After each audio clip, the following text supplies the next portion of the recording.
All right, in this video, we're talking about finding critical t-values. So we had z alpha divided by 2 values in the past. So where is this t alpha divided by 2 value coming from? And how do we know when we should use this versus, say, a critical z value?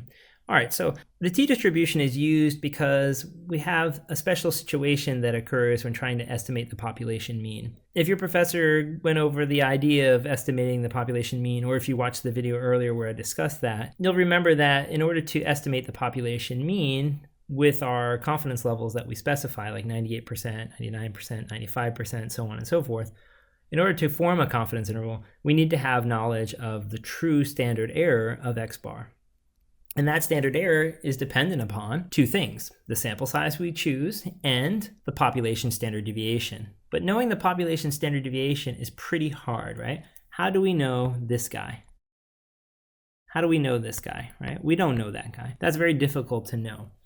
And because we don't know the population standard deviation any more than we know the population mean, for example, we're stuck estimating what the population standard deviation is using sample data, right? So we'll use S instead of sigma. And that's, basically an intuitive approach, but because that introduces another level of uncertainty to the process, right? A mathematician some time ago thought we should have a way to sort of compensate for that uncertainty. So without getting into too much detail, essentially what he discovered or created was something called the t-distribution. So remember that we said that the normal distribution of curves is a family of curves.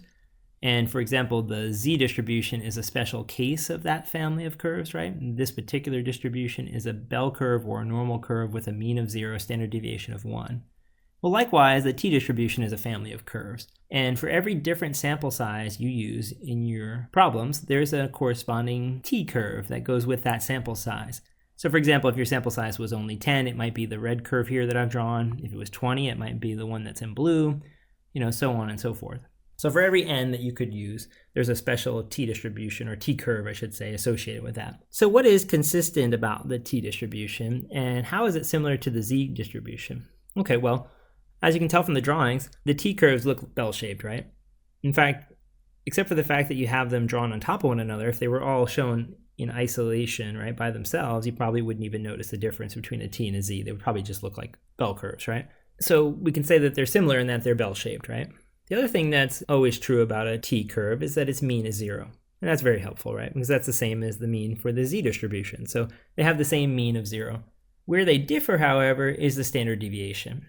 The standard deviation for the z-curve is always 1. The standard deviation for any t-curve is always greater than 1. Because if it was equal to 1, it would become the z-distribution. So essentially, the t-distribution is different from the z-distribution only because the standard deviation for the different t-curves are always larger than 1. All right, so what does that mean? What consequences does it have when the standard deviation is larger than 1? Well, it means there's more thickness in the tails, right? Notice how the purple curve I've drawn is the most skinny here at this extreme end of the curve. The blue one is next most skinny, right? And then the fattest or the widest is the red curve. Why is the red curve fatter than the blue curve? Because the sample size is smaller, right? Smaller sample size, more thickness in the tails, less mass in the center, right? That's why it doesn't rise as high, it doesn't peak as high in the center.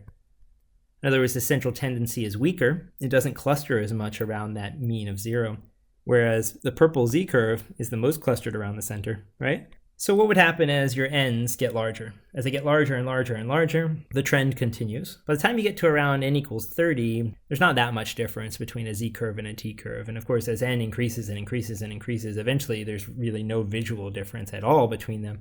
And, you have to get out to several decimal places before you start seeing differences in the critical values that come from the table when the n is very large. So for those who took calculus, we'll say that in the limit, as n approaches infinity, the t-distribution approaches the z-distribution, which means that basically when n is very large, there's almost no difference between z and t. That's basically what we need to know here. So what we're going to use at FIU as a criteria is simply this. When your n is large, so let's say when n is greater than 30, you're going to get critical values from the z-curve. When n is less than or equal to 30, you're going to use the t-distribution, right? So you will use t-curves, or use t alpha divided by 2 critical values when constructing confidence intervals in this course.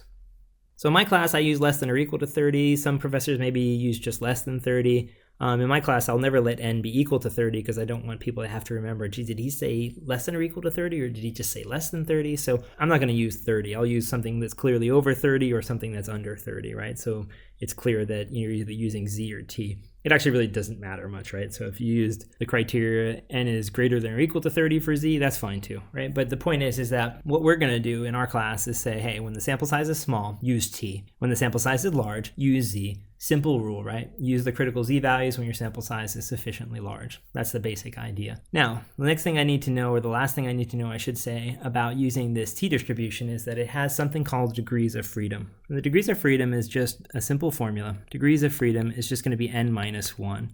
So again, what is the degrees of freedom? It's just n minus 1 as a formula. So here the degrees of freedom is 19. Here it would be 9, right? That's it. Okay, let's do the problem then that we were setting out to do when we first started this problem. We want to find a critical t alpha divided by 2 value with a certain degrees of freedom, right? All right, so alpha here would be 2% because the confidence level is 95% and half of 2%, right? So 2% is alpha. Alpha divided by 2, or half of it, is 1%, and of course that's 0.01. So you would use 0.01 here, and then the degrees of freedom, right, it's just going to be this n value, right, because it says we're using a sample of 20 measurements. That means n is equal to 20. That means your degrees of freedom is just n minus 1, or 19. So we'll have 19 here as our degrees of freedom. So we're going to go look up 0.01 with 19 degrees of freedom on our t-table. And that will give us the t-value we're looking for. Okay, so here we are on our t-chart, and we're going to look up 0.01, and we're going to go down to where we see 19 degrees of freedom, and we get the answer 2.539. And we get the answer 2.539. 2.539. And that's it.